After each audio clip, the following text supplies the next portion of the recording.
तर वळूया पुढील बातमीकडे। आज खासदार सुप्रिया सुळे यांचा हॅक झालेला मोबाईल अखेर सुरू झाला। आज सकाळी त्यांचा मोबाईल आणि व्हॉट्सअप हॅक झाला होता। या प्रकरणी त्यांनी थेट पोलिसात तक्रार दाखल केली। आपल्याला कोणी मेसेज किंवा फोन करू नका असं आवाहन देखील सुप्रिया सुळेंनी केलं। मात्र यावरून आता राजकारणही सुरू झालंय। पाहूयात या रिपोर्टमध्ये। खासदार Supriya सुळेंचा mobile hack.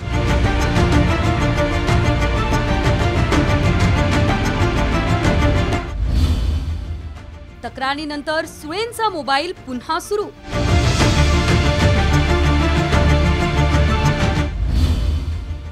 Mobile hack वरूनही राजकारण।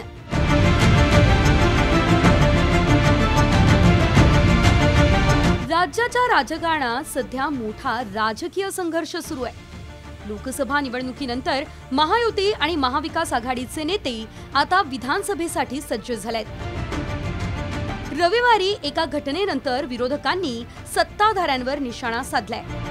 दौंड येथील पाटसमध्ये शिवस्वराज्य यात्रेनिमित्त खासदार सुप्रिया सुळे आल्या होत्या। यावेळी त्यांनी मोबाईल हॅक झाल्याची माहिती भर सभेतच दिली। त्याच वेळी राजकारणाची पातळी घसरत असल्याची खंत त्यांनी व्यक्त केली। फोन बंद असताना सिम काढलेले असतानाही माझ्या फोनवरून कुणीतरी दुसराच मेसेज करत होता अशी माहिती सुळेंनी दिली।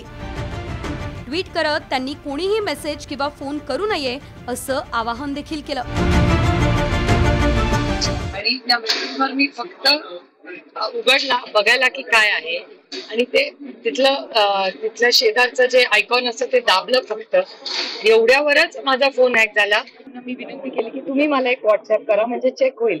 तर तो डिलिव्हरी झाला आणि त्या व्यक्तीने जयंतरावनं उत्तरही दिलं त्याचा आणि माझा होता। तुम्हाला कुठलाही मेसेज आला तर तो जबाबदारीने वाचा आणि जर अनोळखी असेल तर प्लीज घेऊ नका। सुप्रिया सुळे यांचा जनसंपर्क मोठा आहे। शिवाय त्या सोशल मीडियावरही ऍक्टिव्ह असतात।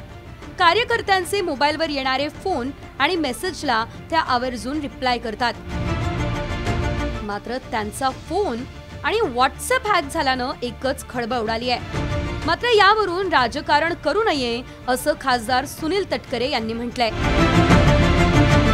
अनेकांचे फोन हॅक होतात, पण केवळ विरोधकांना सरकारला लक्ष करणं, टीका टिप्पणी करणं याच्यावरती धन्यता बाळगणारे काही व्यक्ती आहेत त्यापैकी टीका टिप्पणी करत राहतात। पोलिसांकडे तक्रार केल्यानंतर काही वेळाने सुप्रिया सुळेंचा मोबाईल व्यवस्थित सुरू झाला।